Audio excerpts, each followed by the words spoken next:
Alright. We in this bitch, man. This is episode 151. Thin line between genius and insanity, hosted by yours truly, OG! Look, I ain't gonna hold you, man. I know why the fuck you here, man. Let's go and get right into it. Welcome to Raw is OG! Hey, you know what the fuck it is, man. How you doing? Hey, look, I ain't gonna hold you, man. If you ain't shaking your motherfucking shoulders, hey, look, I ain't gonna go through the spiel, man. You know what the fuck to do, man. DJ, hit me! Fuck him up. Fuck him up. Fuck him up. Fuck him up. Fuck him up. Fuck him up. Let's do it, man. Yes, sir. What's poppin' with y'all? And welcome back to another motherfucking episode of the Thin Line Between Genius and Insanity podcast, hosted by yours truly, OG. Now, spinning the block and always reminding I am the flyest, highest, coolest, smoothest motherfucking host of them all, OG, and I am. Don't ever get that motherfucker me twisted. How the fuck is y'all doing? Hopefully they're looking good, feeling good, staying safe. It's a whole lot of shit going on in trench meditation each and every episode. I want to shout out to everybody around the world that's tapped and joined the conversation. I truly appreciate all the love and support. Let's go ahead and kick this shit off from episode 151 on the grind to grind. This shit don't stop for a motherfucking soul. Long-winded AF. Hey, look, man, it's high as a motherfucker, B. I gotta turn all the fans and shit off, man, because the mics be picking that shit up. It's Arizona, man. It's summer in AZ. Hot as a bitch. Hot as a motherfucking me bitch, man. What the fuck is going on, man? There's a whole lot showing the motherfucking me doc we gotta get into, man. So I ain't gonna hold you. Let's jump right into it. It's a whole lot of shit we gotta get into. You know, of course, before I get in that, shout out to everybody that's tapped in on all the DSPs, YouTube, and all that. You know, I want to hurry up and breeze past the bullshit. Intro is the intro. It's 151 episodes. You know how I give it up by now. First time listeners, howdy. Strap your motherfucking seat. Strap yourself in your seat, but we finna go on a fucking wild ride. You know, I don't have any kids. I don't have a daughter. The woman in my life is my mother. Love my mother to death. You know, my close friend of mine, he just had a baby girl. And I've noticed the way he's talked about certain things as of late is totally different than how he sounded a year ago, 2 years ago. Hell, don't get me started on high school, college. So I've seen the impact of having a young girl to raise in this world. I've seen what that can do to him and how it can impact his thought process. And it's fun to see. But at the same time, when you see that, it's sickening when you see the other side of the coin with men and how they react to the treatment of women, the things they say about women, the things that they voice their opinions on. And I don't want to be perfect. Before I get into the topic, I want to say, look, I'm not perfect. I may be a hypocrite. I know I say a lot of ignorant shit. A lot of things are jokes. But I'm not the guy to be like, hey, it's just a joke, so don't get mad. No, if you get mad, you have the right to get mad. It's up to me to be responsible for my fucking words. But the reason why I started the podcast off with that strong little, tone, because I want to get into this whole sukiana shit. You know, this is an interesting topic because I don't know if you would have asked me about this, if this would have happened 5 years ago, 10 years ago, I would have had the same response, or my initial response would have been the same. I feel like I would have came to the same conclusion, but my initial response would have been ignorant, immature, and flat out wrong. If you don't know what's going on with the whole sukiana shit, man, if you don't know what sukiana is, first of all, sukiana is a reality TV personality, reality TV star. She's a hip-hop artist. She's a social media influencer. The list goes on, She's one of those type of girls. Doing very well for herself, of course. Either you like her or you don't. If you're a dude, you think she's attractive or you don't. Women, you think she's funny or you don't. You think her music good or you don't. Polarizing figure, nothing to say. Her shtick is being a very freaky, sexual woman. And that's the tricky part about this whole situation. Not for me, but for some apparently. Sukiana recently is in the news because of, I don't know, first of all, I don't know where the fuck I've been. I didn't know this was an actual thing. Sukiana is going viral right now for all the wrong reasons. She's going viral right now for being sexually harassed. Like, repetitively, like, it's damn near normal. I didn't know this shit existed until the YK Osiris thing. And quite honestly, before I even seen the video, I was seeing tweets from women just randomly popping up on my timeline stating how this happens damn near on the regular.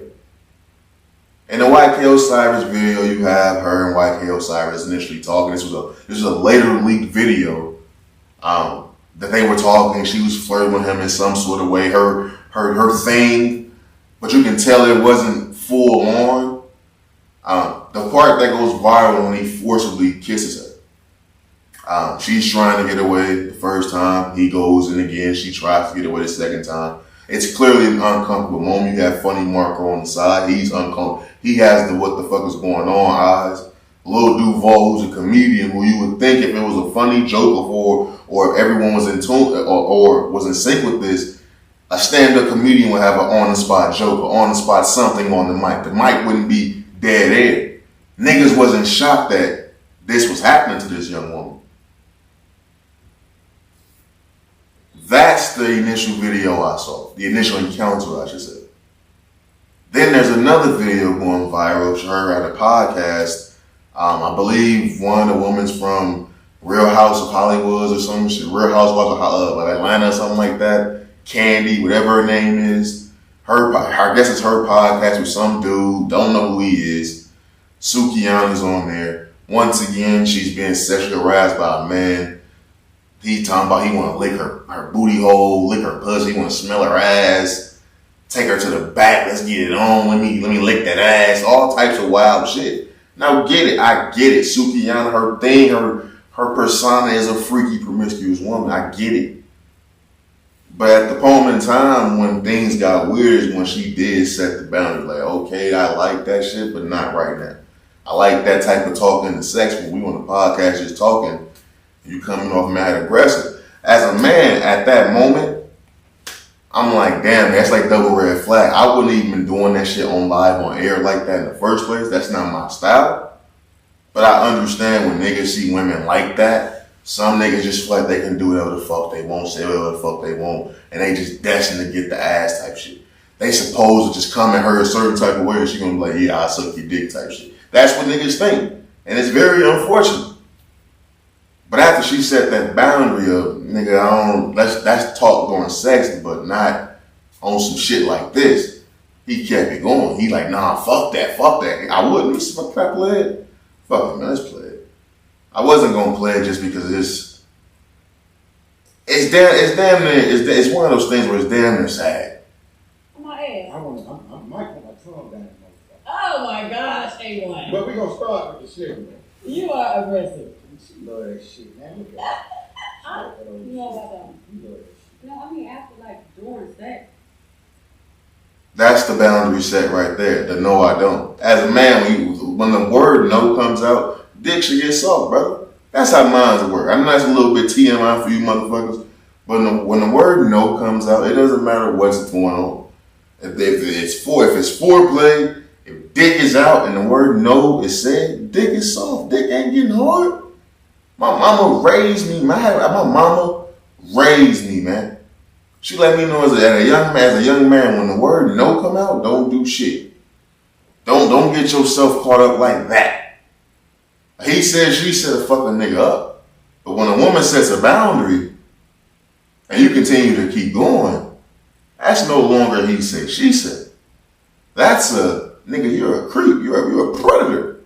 You're on the attack. But let's keep it going. No, right All that shit you talk. Fuck that. You done mentioned match. I'm here. What's up? now. Hold on. Okay. Nigga say you didn't match your match. Woman tell you no, and the first thing you say is, oh, fuck that, you didn't match your match. What does that sound like to you, brother? But that's why I started this off by saying, if you'd have asked me this question, all this shit initially 5 years ago, I don't think my initial thought would have been, yo, these niggas is predators. Yo, I stand with sukiana. I don't think that would have been my initial response. My initial response would have been like, yo, sukiana? The one whose Twitter handle says Suki with the good coochie? The one who was in an NLE Chopper video on all fours? The one who, you know what I'm saying, the one who be popping that pussy all on Twitter? The one who be sucking dick all on Twitter? Her? What's she tripping for? If I was a 14-year-old young boy, that probably would have been my initial response. But I guarantee you, I would have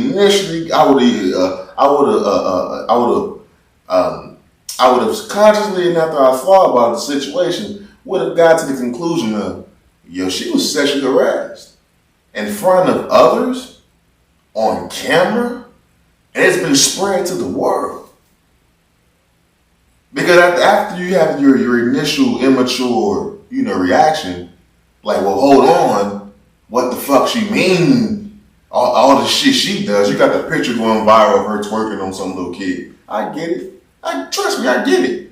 But is this the time to bring that up when she's been sexually harassed on camera? Is this the time? Is that the hill you want to die on? Bringing up a picture of her doing some foul shit when she's being sexually harassed on multiple occasions in front of witnesses, and now it's being viewed in front of by millions.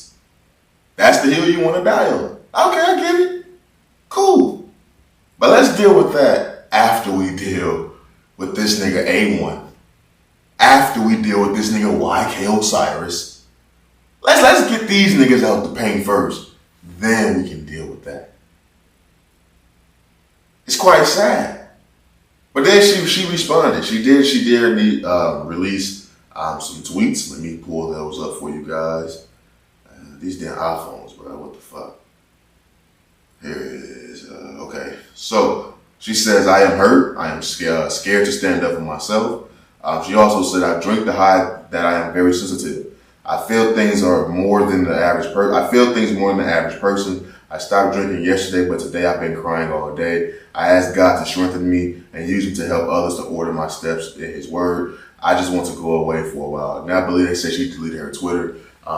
I tapped into the academics live stream.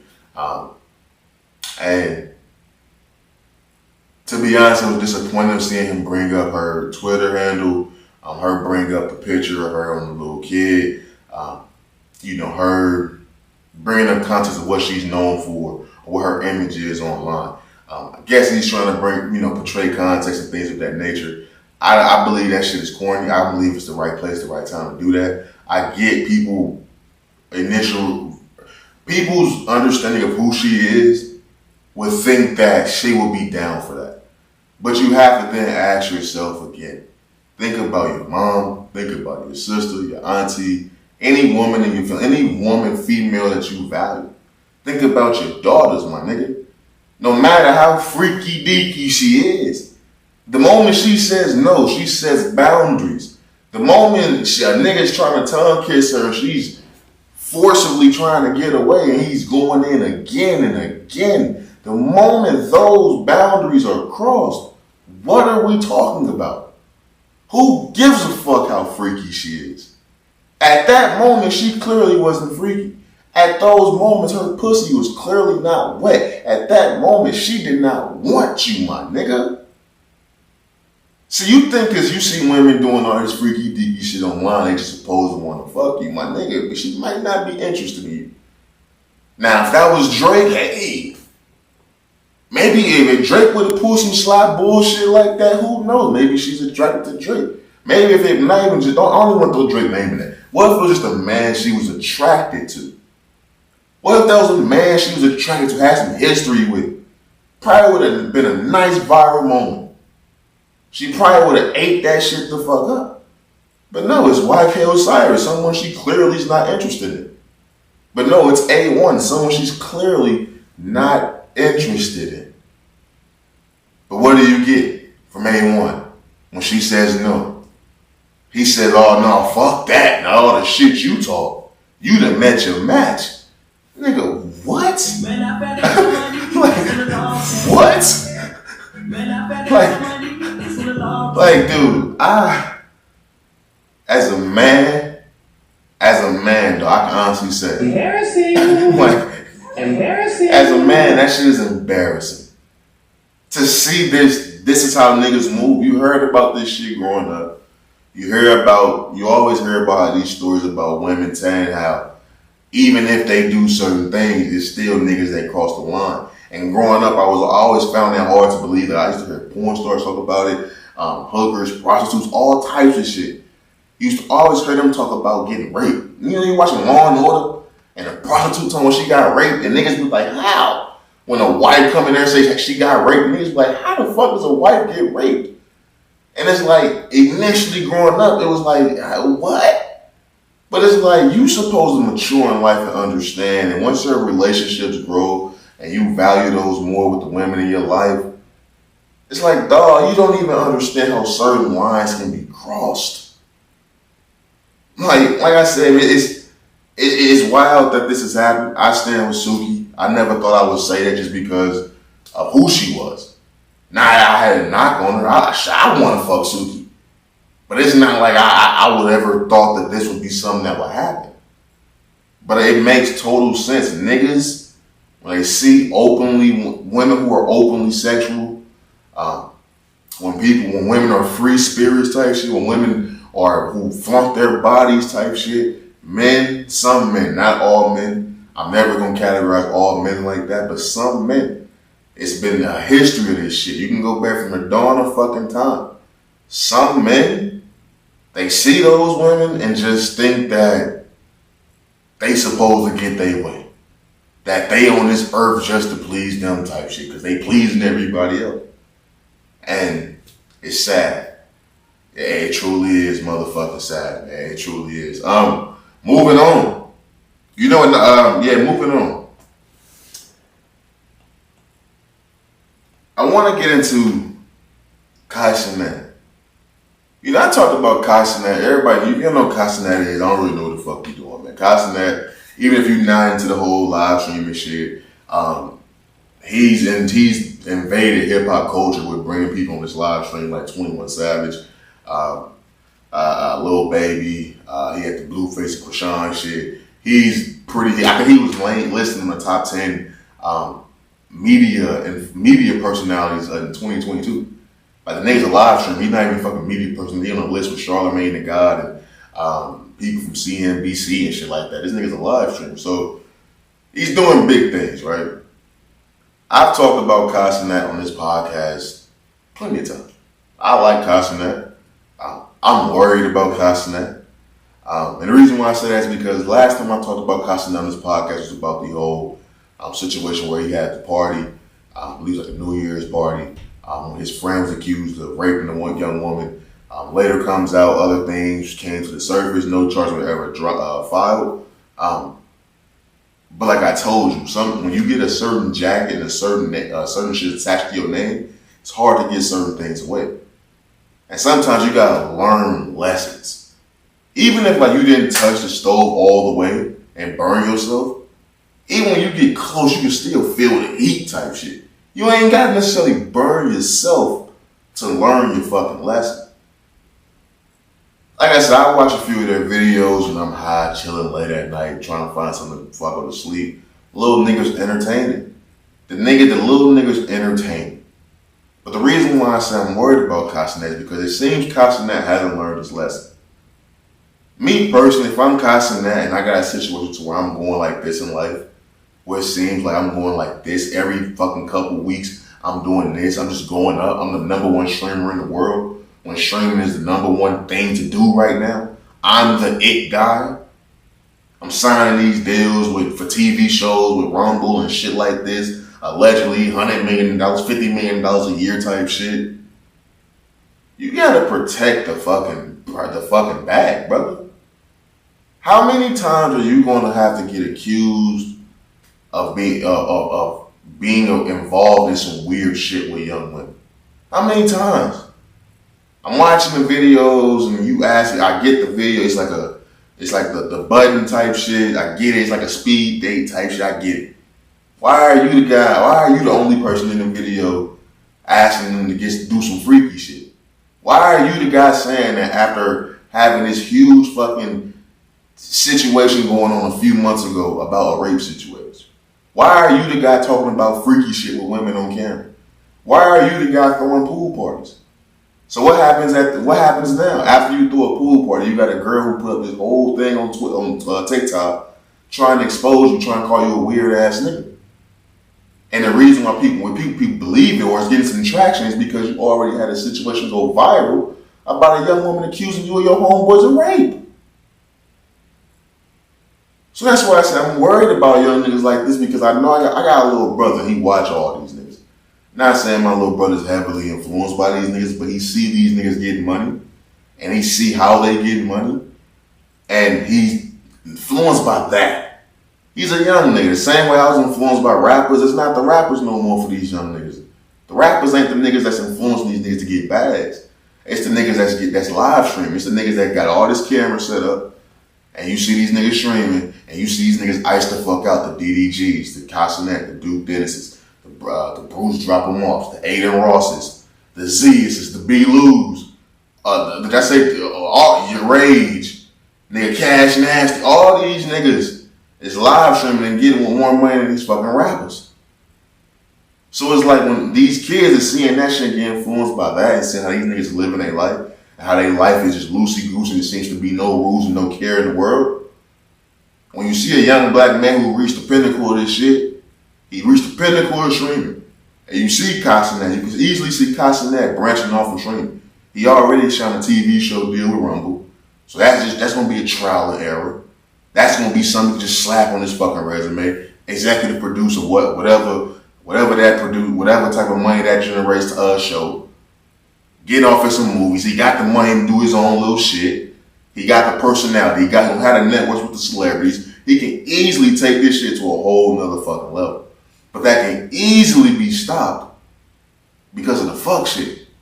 And as you should have already seen, Kai, you don't even have to be the one to do something. The first go around, it was an accusation of your homeboy. Now it's this time around, it's you. Now she didn't say you raped her, but she did throw that story in the video to throw smut on your name, and she called you a weird ass nigga. Excuse me. So I'm worried for young niggas like this, because you see a nigga like this and you see where he can go. You don't want this to be another story, excuse me, circulating like these other young niggas that you see reaching heights that you never thought you would see young niggas make. The Ja Morants, the Zion Williamsons, the Ben Simmons, now the Cenat. You don't want to fall in that to where you can take shit to a whole nother level, be billionaires and still in your 20s type shit. You don't want to be the niggas that fuck up that situation, what that can be.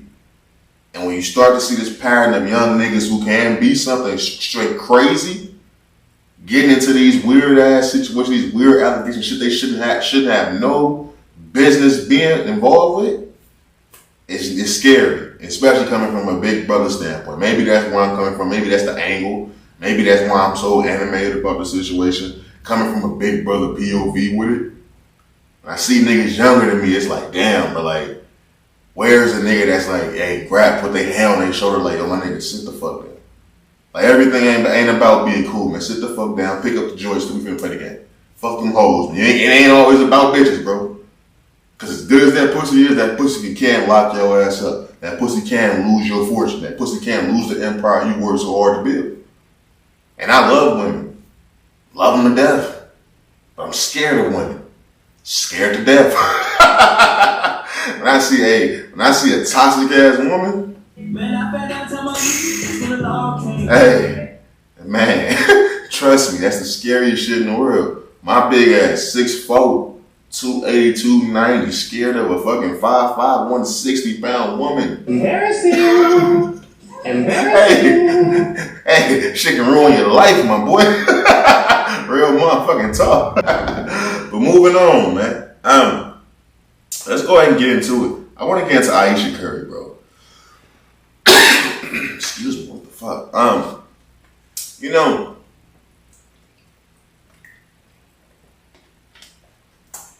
Ayesha Curry, it's weird. It's funny about Ayesha Curry, man. Ayesha Curry wanted the approval of niggas. Ayesha Curry wanted the approval of niggas. Like, her husband is Steph Curry. She wanted the approval of niggas, but somehow, some way, niggas don't like Ayesha Curry. We hate the way she acts, bro. It's the way she acts is embarrassing. It's like, I don't know what it is. Men, when we see certain men that reach certain heights, men we are fans of, like the LeBrons, the Steph Currys, like, it's primarily with like great athletes. I don't think it's like that with rappers. You gotta be like a huge fanboy on some weird shit to do that with a rapper. But like athletes, it's kind of different. Because with athletes, you kind of have like a longer relationship, a longer like tie, allegiance to them because you probably watched them since you was a kid. So it's like, for me, I've seen Steph Curry since I was in high school. Steph Curry started going viral, nigga, in 2013. That's when he had his breakout year against the game against the Knicks. I remember it like yesterday. So for the last 10 years, Steph Curry has been dominant. That's a huge chunk of my life. So you learn to respect that man because you see the hard work he puts in. You see him come from the bottom. You see him overcome injuries. You see him overcome those injuries. Get Monte Ellis kicked the fuck out. Take the Golden State Warriors, become this dynasty. They went from having, one championship to now they got fucking the third most in NBA history because of Steph and fucking Curry. I'm a Laker fan. You trust me, I hate this shit. I want them to get one, maybe two, but then they'll become a dynasty right up under our nose, right up after you hurt Kobe Achilles. But even still through that, you see Stephen Curry become this billion-dollar mogul, the baby face assassin. I remember the College Davidson rapping, I like college type videos. To see him become what he is, you garner a certain type of respect for that man. It's the same thing with LeBron James. It's the same thing with Kobe. It's the same thing with any great athlete that you like. You learn to appreciate that person because they influence you on a different type of level. So when you see their wives acting a certain way, it's like, wow, what the fuck? And to be honest with you, it's not that common. You didn't see Vanessa doing no wild shit. Even with the shit Kobe went through, you didn't see Vanessa do shit. Even in Kobe's death, after he died, posthumous, Vanessa ain't doing shit. I'm pretty sure Vanessa ain't, just laying up, letting that motherfucker dry out. But you ain't finna hear no wild story about Vanessa. Even with fucking, with Savannah, you don't hear shit about Savannah James. You don't hear shit about Savannah. You don't hear shit about Savannah James. You don't know what she's doing on her day-to-day. But they don't want to garner the attention. Gabrielle Union is different because Gabrielle Union was Gabrielle fucking Union before she even got with D-Wade. She was already a star. So it makes sense why she garners attention because she's already who the fuck she is. But with Ayesha Curry, reason why men look at her a certain way is because it's obvious she's seeking the attention. You aren't the star of this fucking show. You really need to just wait until he's retired to even attempt to become the fucking star of the show. To even attempt to release books and shit like that. You want a cooking show? Do that shit after he retired. But what's going viral right now is Ayesha Curry. What's the show? What's the show with Young Jeezy's wife? I don't even know the fucking name of the show. But it's the Young Jeezy, well, T or Tamara Mary, whatever sister on there. But it's a good show. Good, whatever. I ain't even try to name that shit. The View, is it The View? I think it's The View. Or is The View the one with Whoopi Goldberg? I don't fucking know, but the clip that's going viral is a man coming out from behind the scene. Ayesha Curry's on there. She's one of the guest hosts, I guess. A man comes out there shirtless, the crowd going crazy, obviously. He handing out mojitos and type and shit like that. Like, he one of those type niggas. She act like she fake taking her ring off. She blushing. When she taking a drink, she covering her eyes. Bitch, do you know who your husband is? Wow. Do you know who your fucking husband is? Like, that's Stephen fucking Curry. That's Steph Curry, man. Like, the thing about it is because if this was a normal woman doing that, we would just be like, oh, she choosing. Oh, she ready to get fucked.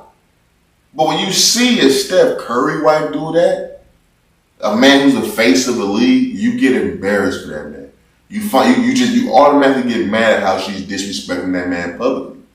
Because it's like, bitch, this man, he don't fucking need you. You know how much ass is thrown at Steph Curry? Do you got remember the viral pictures of all the bad bitches at the Golden State Warriors staring Steph Curry ass down, trying to steal his soul type shit? Y'all remember those pictures going viral? You don't know how many bad bitches these niggas can fuck? And these niggas is choosing to be married and faithful to you? A bitch that don't nobody even find bad? You ain't finna find no nigga that find Ayesha Curry bad. And I'm not here to say she's an ugly woman. She's far from ugly. But she doesn't have the thing. It's something about her that just doesn't shine. She light skinned, but she don't shine. And I'm not even trying to be disrespectful. But it's like Steph Curry he's choosing to give you all his kids. He's choosing to be committed to you. When there's literally millions. Like, you know how niggas can talk shit like they got bitches? No, it's literally millions. Pick what kind. Black, white, Mexican. They in the Bay. So you know they out there. You Asians. What you want? That's Steph Curry.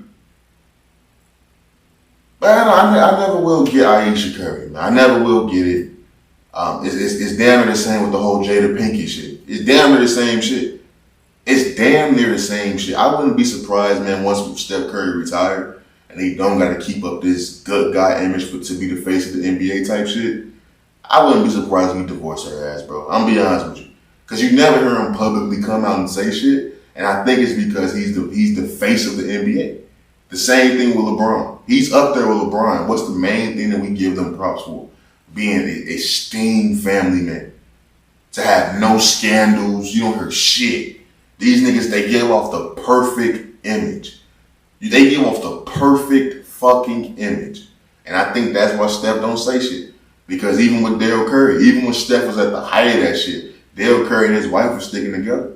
But eventually you seen Dale Curry leave her ass. I think Steph, I ain't trying to wish that on nobody. It may sound like an asshole doing that. But as a man, it's like, how many more times can you sit back and your wife publicly humiliate you or publicly disrespect you, and you're the actual, like, A-side? It ain't even close to being even. Like, what would you be without me? Can you survive in these streets? You know, you look at your dog like, man, I don't know if my dog can survive in the wild. Like, bitch, could you survive in these streets? These Hollywood, these Bay Area streets without me?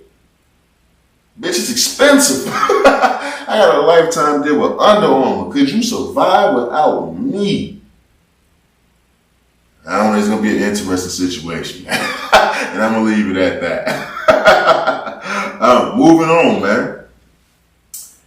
I want to get some updates about the YNW Melly case, man. You know, I was watching the academics live stream before I came in. He was watching, some live stream, some updates from the court. You know, he's going on trial right now. I watched it live yesterday, not so much today. You know, this YNW Melly shit strike a different chord with me. I tell y'all all the time, my father was murdered when I was 3 years old. Behind the curtains for a little bit. My father was murdered or set up to be murdered by his best friend. That's why I don't really have friends like that. I don't communicate with people like that. I stay to myself. I take pride in learning from other people's mistakes, and I firmly believe my father's fatal mistake was fucking with other people, trusting other people. And as a young kid, when I found out how my father died, young nigga, I was like, mama told me I was like 10. I was like 10 years old. Even I was like 9 or some shit like that. And when I found that out, that changed my life. So this YNW Melly shit hit a little bit different when the allegations are him being alleged of killing his 2 best friends.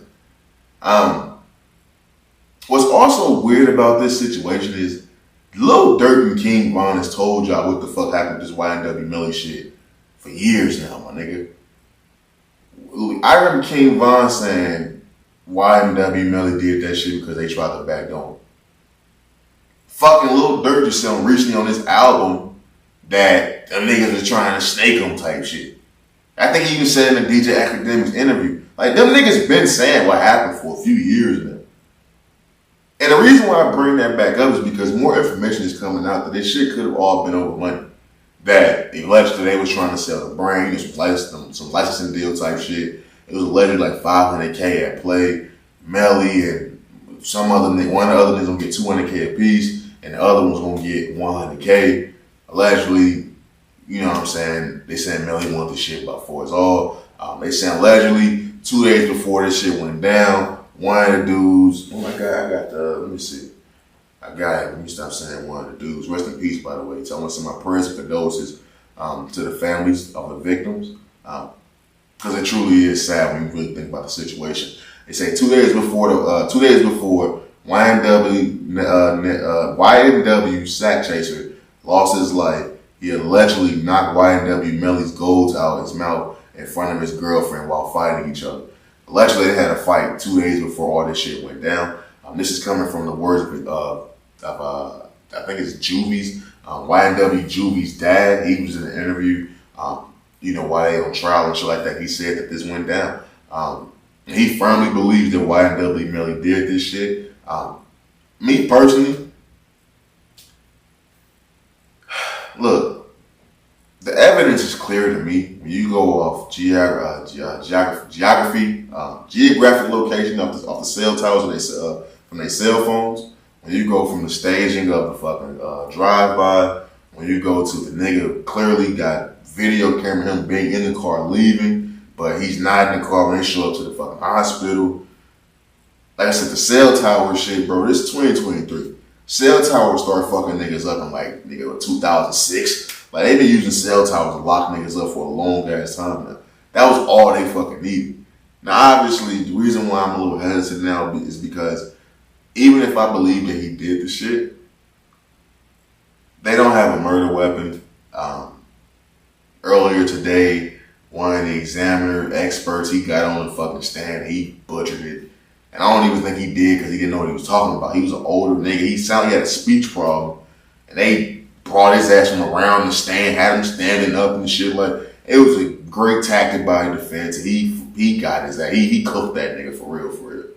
Like, if I want some real shit, to be a medical, to be an examiner, an expert, he got his ass cooked. It was sad, bro. It was really fucking sad. Like, if y'all didn't see that shit, if Melly get off, he might buy that nigga a Rolex. I ain't gonna lie to you. That nigga might have got Melly off for his fuck up today. But even if I believe dude did it, who knows type shit.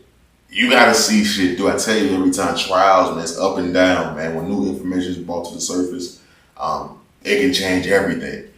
Me personally, even watching these last 2 days, it's a lot of evidence that's painting a picture of what really went down.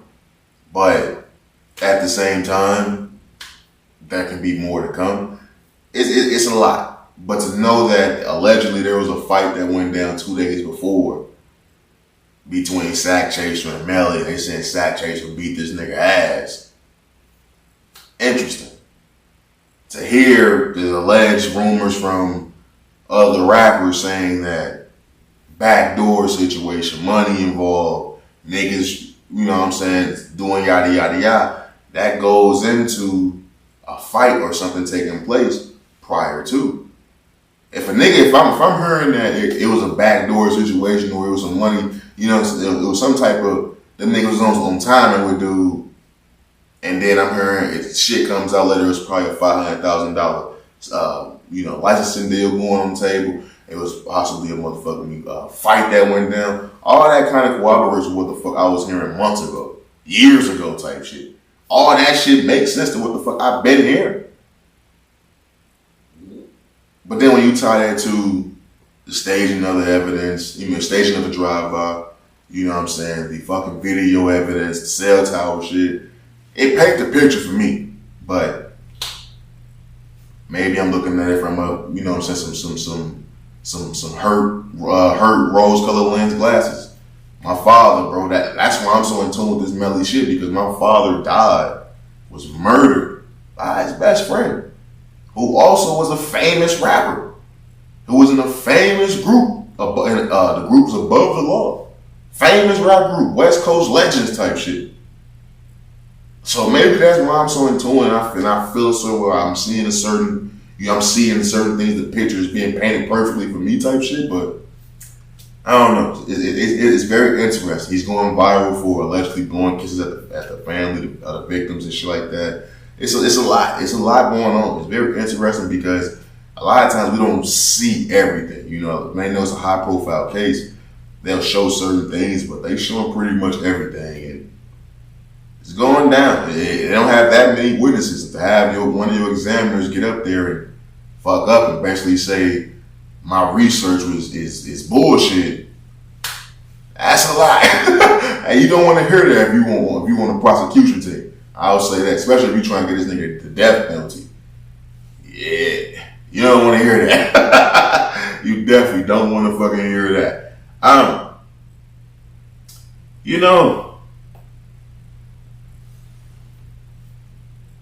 want us to get into Tori Bowie.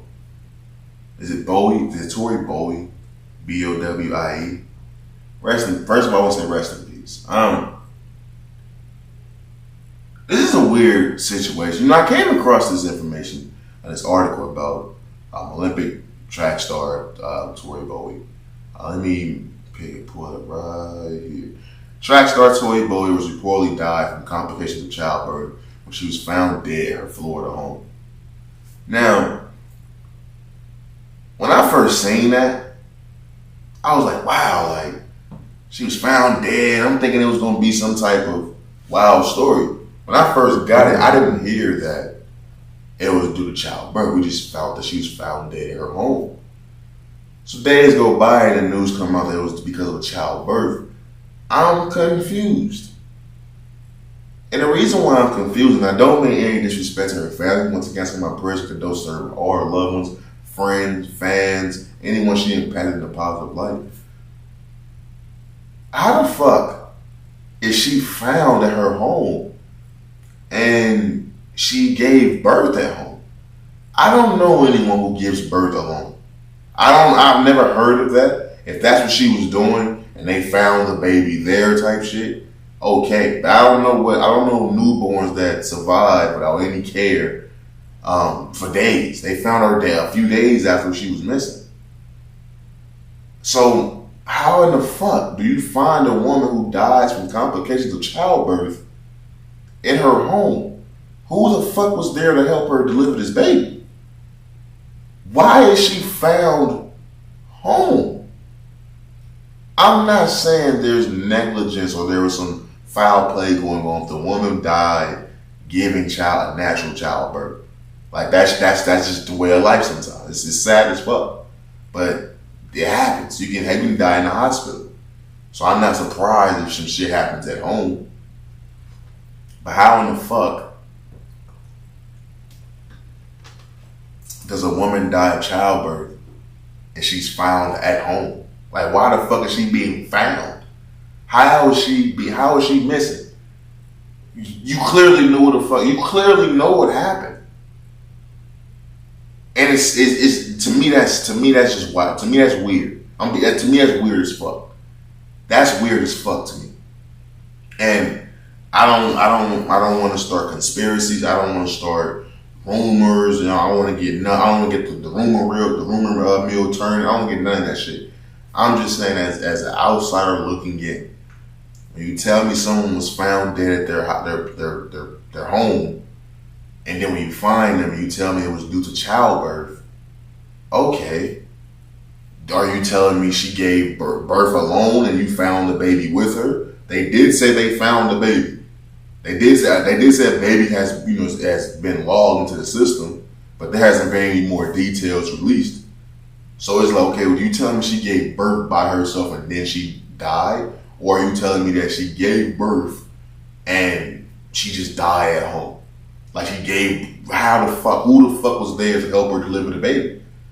That's what doulas and shit is funny. What the fuck is going on? Who delivers a baby by themselves if it wasn't an unexpected, delivery? So it's a little bit weird. It is a little bit weird, man. Like, so it's a lot of shit going on. So you definitely want to say rest in peace to Tori Bowie. That's just sad. Like I tell you, man, if you're gonna die, man, it gotta be tragic, bro. Because life is too precious, bro. Life is too precious to be throwing your life away like that. To be purposely doing shit that can put your life in straight danger. When you can be out like that, you can be out bringing life into the world.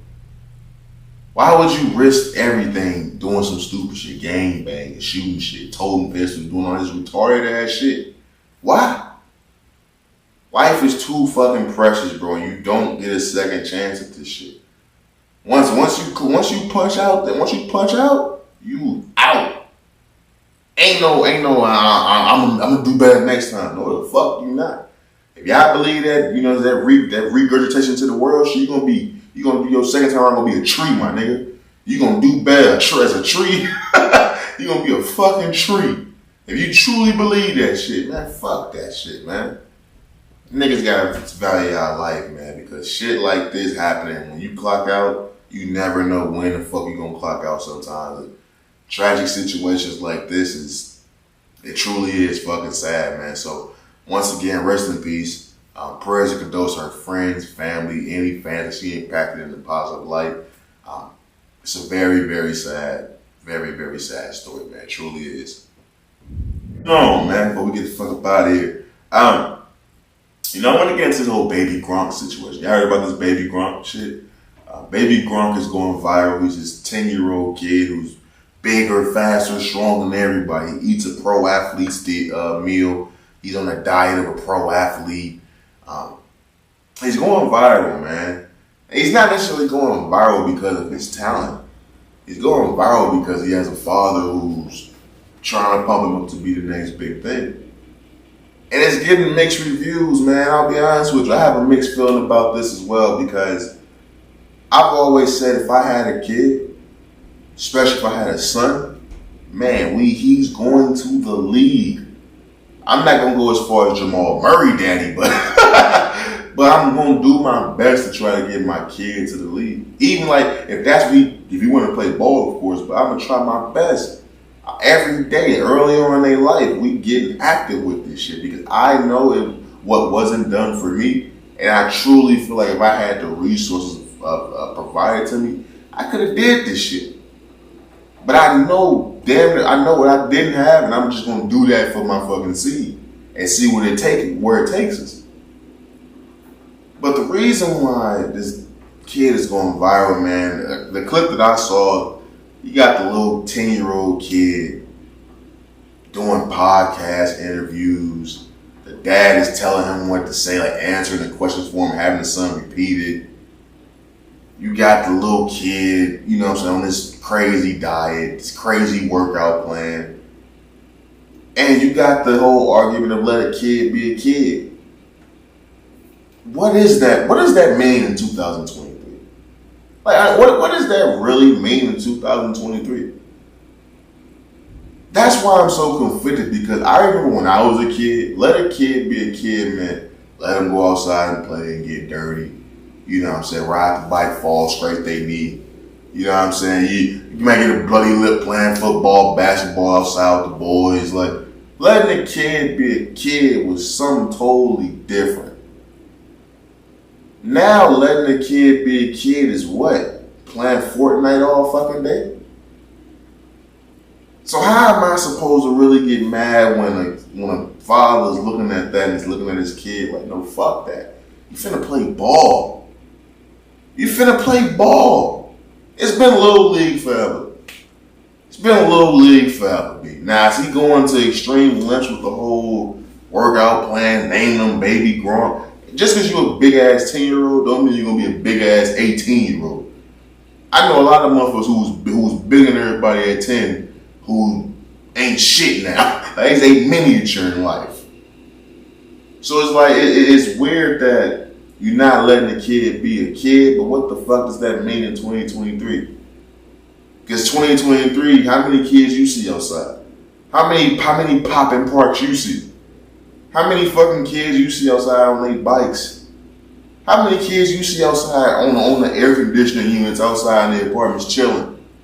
How many kids you see playing nigga knock or just get into some type of fucked up trouble in the neighborhood, but you see them running?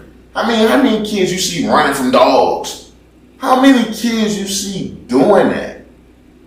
So letting the kid be a kid in 2023, if you not putting their ass in sports, they what, streaming, playing PC games all fucking day? Playing fucking Fortnite, Apex? So what the fuck are we to do? I draw the line at the podcast interviews. I have a podcast. I'm not interviewing a fucking 10-year-old. I don't give a fuck I don't give a fuck what you do. There's nothing me and a 10-year-old can talk about. Because I'm going to talk about some pussy eventually. Like, hey, that's just who the fuck I am. I'm just being real, man. Look. It's Embarrassing. hey, I'm going to bring up some pussy eventually. And I damn sure ain't doing that with no kids. So I will never talk to no 10-year-old on my podcast. I don't even fuck with kids, nigga. So I think it's weird when you do that. It's weird on the podcast as well, but it's weird as a parent to even want to put your kid in front of media like that. It's weird to want to be answering questions, telling your child to say things like this. It's weird to do shit like that. But is it weird for LeVar Ball? Was it weird for Jamal Murray's dad, even though he took it a little too far with some of this shit? But is it weird was it weird for Serena Williams' father? Was it weird for Michael Jackson? Was it weird for Joe Jackson? Like, at the same time as we always say, let these kids be kids, we wouldn't have these greats if these kids were just kids, goddammit. We just wouldn't. We just fucking wouldn't. Would Kobe Bryant be Kobe Bryant if his father wasn't Jelly Bean Joe fucking Bryant and was pushing him, putting him in certain programs, having him playing against fucking grown men when he was a fucking kid? Would Kobe be Kobe? So that's why I always say, man, I'm conflicted on shit like that. Of course, there's certain things that I don't agree with this father doing. I listed those already. But goddamn it, if you got a stud ass kid and you see it early on, and you got him on the weights early, it's a good chance he can make it.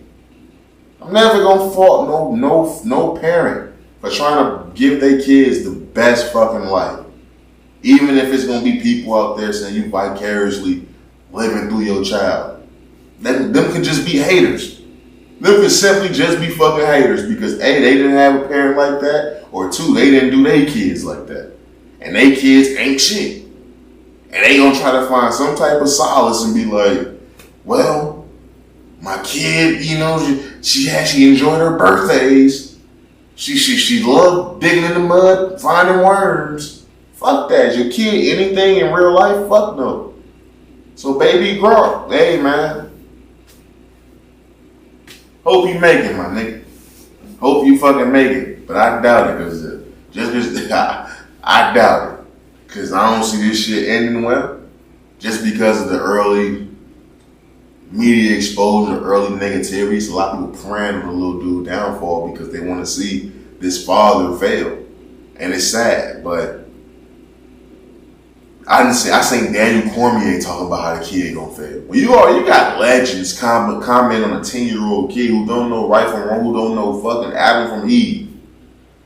And it's legends and sports figures all around the world talking about how this little kid ain't gonna be shit. If Ben Simmons can have mental health problems, if Kevin Love can have mental health problems, DeMar DeRozan, Paul George, these grown ass men who have mental health problems, they missed a shot. What the fuck you think it's gonna do to a 10-year-old little boy who at the world is saying he ain't gonna be shit? Let him get some adversity. He fuck around, turn out to not be shit.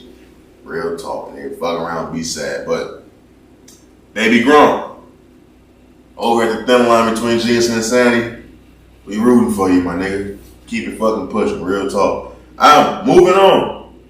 I want to get into Ezra. I want to get into Ezra Miller, man. You know, if you don't know who Ezra Miller is The Flash. The Flash is a movie that's coming out from DC Comics. Superhero, Justice League character getting a solo movie for the first time. Ezra Miller is playing the Flash. He's played the Flash in the Justice League movies. He's the DCU Flash. Ezra Miller is a very, very, very sketchy person. I'm gonna say that. Cause I don't know if none of this shit is true. Allegations, arrests, all these things have happened. But the reason why I want to talk about this is because I'm a movie guy. I say it all the time. The Flash comes out. Quick fun fact. The Flash is probably my favorite character from DC. I'm not a big Superman guy. Not a big Batman guy. I like the movies, love the characters, but if you ask me my favorites, it's The Flash and it's Green Arrow. Those were my guys when it came to DC. I watched the TV show, love the TV show. I was hoping that Grant Gustin, who plays the Flash on the TV show, will be the Flash in the DCU movies, but they gave us Ezra. Now I know Ezra from, of course, the movies, but in 2021, Ezra Miller was arrested. Ezra Miller has been accused of running a cult. Ezra Miller has been accused of being very, very inappropriate with kids, grooming kids, all types of really inappropriate weird shit with kids. There's been many of people come to many of families, parents who've come to the light. And in 2021, he indeed was arrested. Of course, he was later released. It was kind of, the movie died down. This Flash book has been being talked about for like 5 years now. It kind of went dim on the nigga. But 2 years later, he's now getting his big day. And I bring this up because I am conflicted if I do want to go see the movie. Just because I don't like how this is playing out. Obviously, I watched the Justice League movies. At that time, I didn't think about it like this. The reason why I'm thinking about it so much is because I'm seeing Ezra Miller gearing up to get his big day. After I seen him doing the little red carpet shit, seeing him gearing up to have this big release, this is gonna be a huge movie. This is gonna be a huge fucking movie. They got Michael Keaton, the old Batman, again playing this shit. You got Michael Keaton Batman, Ben Affleck Batman. You fuck around and have fucking Christian Bale in this motherfucker too. Like, this is gonna be a huge fucking movie, bro. And I'm seeing them get this moment after all this evidence and all these people came forth, families coming forth. He got these inappropriate relationships with these fucking 14-year-old little girls, like allegedly sleeping in the same bed with 14-year-old, like a whole bunch of wild shit, grooming little kids, right, little girls. To the point where the parents are scared, like they didn't like the way he was talking to their kids type shit. I'm seeing them get this moment after we just seen them literally strip Jonathan Majors of everything. Every fucking thing. And it wasn't because there was a lot of evidence. There was one accusation that came out from Jonathan Majors. The girl said he strangled her type shit.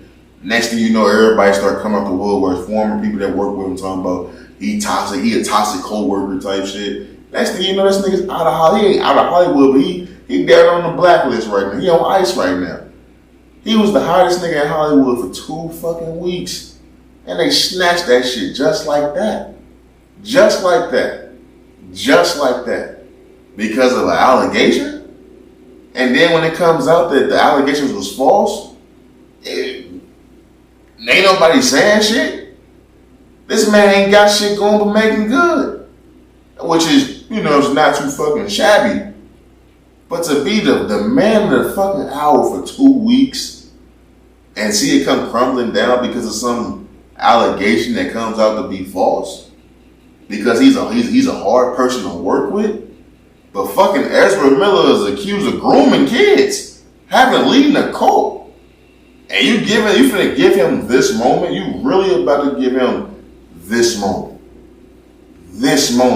even when you had a chance to get out of the situation. Because DC fans wanted Greg Gustin in the first place. And you still decide to give Ezra Miller this moment?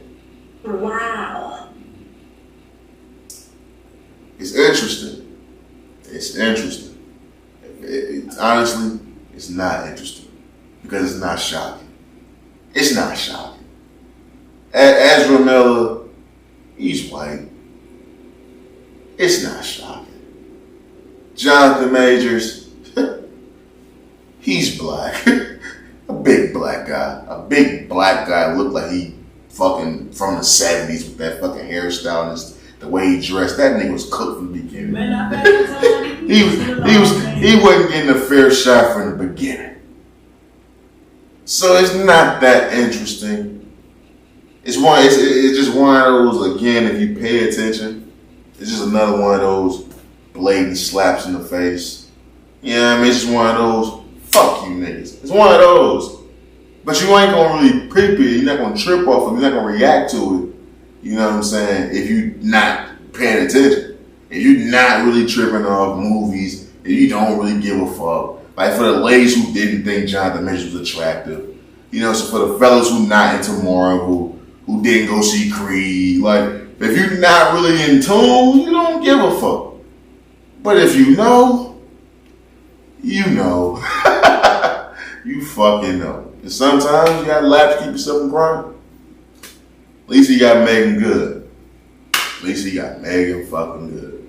Moving on before we get the fuck up out of here, man.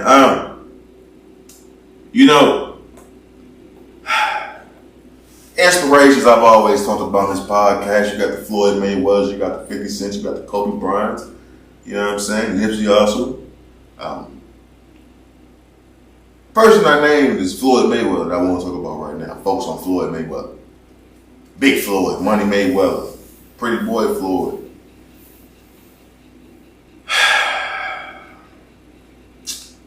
Man. I've come on here and said, what am I supposed to think about niggas that don't care about their legacy? I've talked about that point of it. At this particular time, I don't really care about Floyd doing exhibition matches. Who's watching this shit? I'm more so shocked that he's doing this shit on Zeus pay-per-view. Who in the fuck is buying Zeus pay-per-view? How many people do you think is buying Zeus pay-per-view?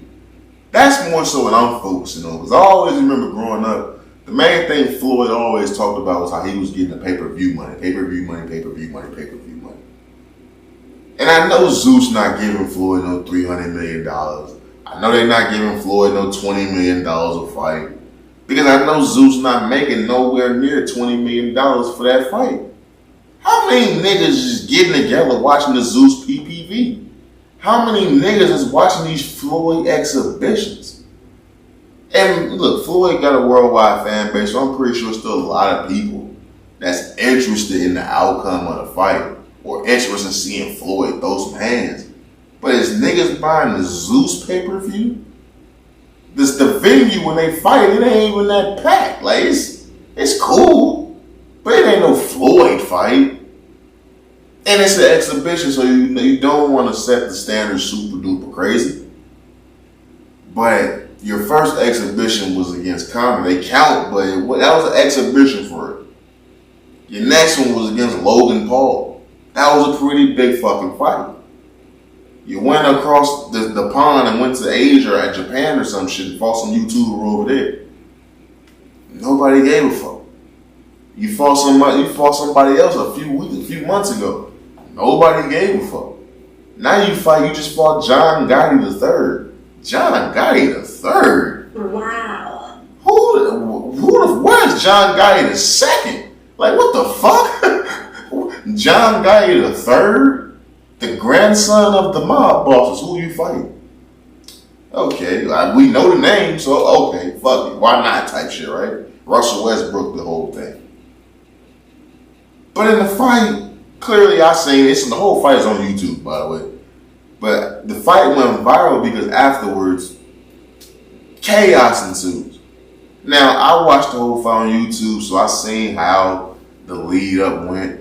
Floyd was beating dude ass, playing with him the whole time. John Gotti, he was running the 330-something pro boxer in the world. Like, you might as well not even be ranked at that point, my nigga. Like, but he was beating dude ass, playing with him, fucking with the crowd while he beating his ass, talking a whole bunch of shit. Eventually, you heard the referee stepping in saying, yo, stop all that slick talk, telling them to stop cussing at each other. It's important to say that the referee is Kenny Beecham. If you don't know Kenny Beecham is a referee who's been reffing pretty much all of Floyd Mayweather fights. That's like designated ref. That's like Floyd's designated ref, I should say. But Kenny Beecham is one of those refs that his ego gets the best of him, and he's one of the best type shit, right?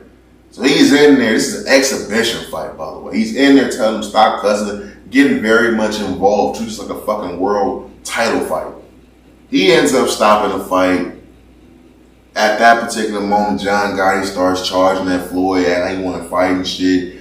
Floyd hit his ass with the right. Chaos ensues to the fucking crowd. It's the ring and stuff like that. Floyd quickly moved out the fucking ring. But then, as much chaos that was happening in the ring, it's what happened backstage is what really fucked me up. What happened backstage went more viral and was more intriguing than what happened in the ring. And that's saying a lot because chaos actually ensued at a fucking Floyd Mayweather exhibition match. But in the behind the scenes, what's going on is the fucking melee of Jocelyn beating the fuck out of Big Lex. Now, granted, everybody know how much I fuck with Jocelyn, bro. I remember as a kid watching her on Love and Hip Hop. I've always wanted to fuck Jocelyn. To this day, I'm watching the Cabaret. I want to ride it, baby. I want to fuck Jocelyn. When I make it big, I'm gonna have her perform at one of my birthdays, and I'm gonna shoot my shot. I ain't gonna lie to you. Wow. What's her boyfriend name? Benzino? Not Benzino. Ballistic. Hey, my nigga, you getting old, brother. I can take you. But no, seriously, she's back there beating the dog shit out of Big Lex. You don't know Big Lex? Big Lex she debuted on Jocelyn's show, which she then turned into her own. She got her own little show, got her own thing popping. She capitalized off the moment, but of course, it's some type of beef there. Don't really give a fuck about the beef. I give a fuck about the beats. She was beating the dog shit out of this little girl. I'm talking about the dog shit. And that's going on as she's beating her ass. She's swinging on other people as well. There's security everywhere. There's drinks being thrown. She gets arrested. All this is going on. And I'm sitting back, right? I'm like, okay. You got this Floyd fight. Just I want y'all to follow me. And maybe I'm bullshit. Maybe I'm on some bullshit. You got this Floyd fight. Who's really buying it? Who really gives a fuck, right? Stop the fight early, why don't you, Kenny Beecham? Chaos ensues. Chaos ensues behind the scenes. What is Zeus really known for? Absolute fucking chaos. I think maybe all this shit was staged. Because you know you're not finna get no draw really just off this fight. Nobody truly gives a fuck. But for the next fight, everybody's gonna tune in because of what the fuck happened at that fight. If a chaos and melee breaks out at Floyd Mayweather exhibition match, the very next full exhibition match is gonna be fucking crazy. Because everybody's still gonna be that. The storyline's gonna be what happened to the last fucking fight. Because the last fight, niggas tried to really get at Floyd. At the last fight, nigga, bitches was in behind the scenes beating motherfuckers the fuck up.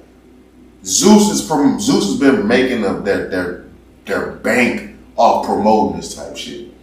And it could be one of those things where just some shit happened and it just works out for them. Like how the UFC did when Khabib and Conor got into that fight and then Khabib jumped into the crowd and all the shit happened and all that stuff like that. Didn't plan it. Yeah, they probably thought it was gonna be bad, but immediately I said, this is great for the UFC. This is the fight game, nigga. This is gonna bring everybody eyes to this shit and they're gonna be talking about this shit. Same thing with Zeus. This is the fight game. Zeus is the fight game. You had a fucking fight. And that company, all these reality shows, they don't pop because of, nigga, we really care about these bitches shaking their ass. We really care about the baddies going to city to city. No, because they fucking fighting. And then what happens the next day? Jocelyn, she got arrested. She gets arrested that night. 4 charges. She gets out the very next motherfucking day. Nigga, she at the cabaret. She doing cabaret shit right now. She got another season of Jocelyn's Cabaret coming out very fucking soon. I think all this shit was staged, bro. I ain't gonna lie to you. I think all this shit was staged. Now, did they think she gonna beat her ass that bad? Maybe not. But I think all this shit was fucking staged, bro. It ain't a coincidence to me that now she got a show finna come out. Her name been popping in the fucking news because of the whole Amber Rose shit. Come on, man. You know, I wouldn't be surprised if this shit was all a fucking stage plan and it was executed fucking perfectly because everybody was talking about that shit when realistically nobody would have been talking about that Floyd Mayweather fight. Nobody would have been talking about it. And quite honestly, we barely talking about it now. I just want to bring it up because I fuck with dudes still. But I think that shit was staged. And if it was, Lemieux Pluma, you a slick motherfucker. I give you that. I give you that one, my nigga. Even if it was, the capitalization off this shit is gonna be a nice, pretty penny. So you a wise man. I give you that, my boy. I give you that one for sure. But I think that's all we motherfucking got, man. Let's go through the tops real fast so we get up out of here. Me standing with Suki. Cenat just won't fucking learn. Ayesha Curry still want the attention of other niggas. YNW Melly case updates. Tori Bowie, rest in peace. The weird case that is. Baby Gronk getting all this damn criticism because his father. Ezra Miller getting his big fucking day. Drop a wow, please. Wow. Man, drop down to your knees, fuck. That shit crazy, man. We also talked about the Floyd versus Floyd versus John Gotti fight. And Jocelyn beating that motherfucking ass. Yeah, man, I think that's all we motherfucking got. I'm gonna end it at that, man. End it at that, man. Episode 151, great motherfucking episode if I say so, my goddamn self. But with that being said, let's drop that fire ass beat so we get the fuck up out of here, man. I think I'm finna run Chick-fil-A. It's a late recording, man. It's finna be 10 o'clock type shit. Drop that beat, man. You know, it's all love these ways, man. Never let them sidetrack you with the bullshit. Always keep the main thing the main thing. Stay safe, stay sharp, stay sane. And how's this episode, man? We out this motherfucker. Peace. Damn.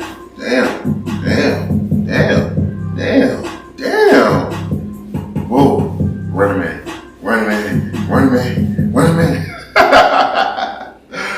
Hey, look, man. Great episode. We covered a lot. Covered the YNW Melly updates. Sukiana.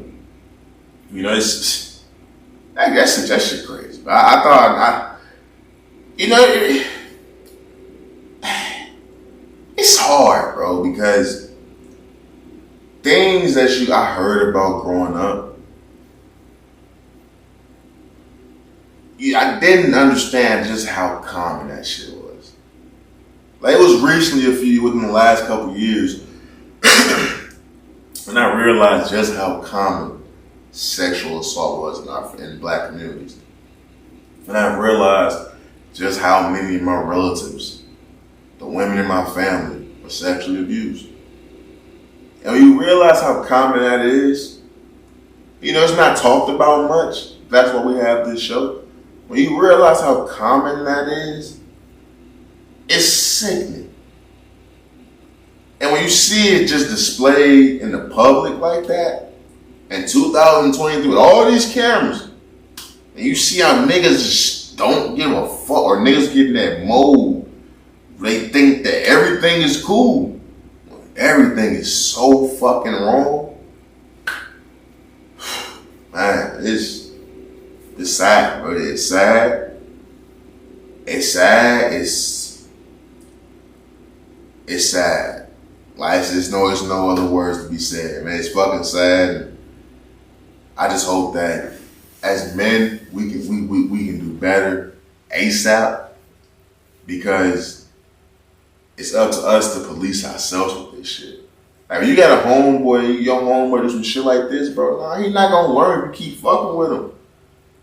Yeah, make a nigga think about some shit like, yo, bro, I can't fuck with you no more, bro. Like, hey, man, I love you, my nigga, but knowing you since, nigga, 2nd, 3rd grade, my nigga, love your mama, love your sister, love your pop, your G-mom, I can't fuck with you, my nigga. I can't be running these streets with a nigga that did some shit like that. I can't. Make that nigga think about that shit. I bet he think about that shit. He may call you a bitch ass nigga, but one day he gonna think, why my main nigga ain't fucking with me no more? Why my dog don't fuck with me no more? And when he said this, what do he really mean, man? Like, is it really that fucking, like, my main nigga said some shit, it's gonna start fucking with him, bro. But it's up to us, because this woman came out and said, nigga, she's scared to stand up for herself. No matter what you think of that woman, the moment she said she's scared to stand up for herself, come on, man, what we talking about?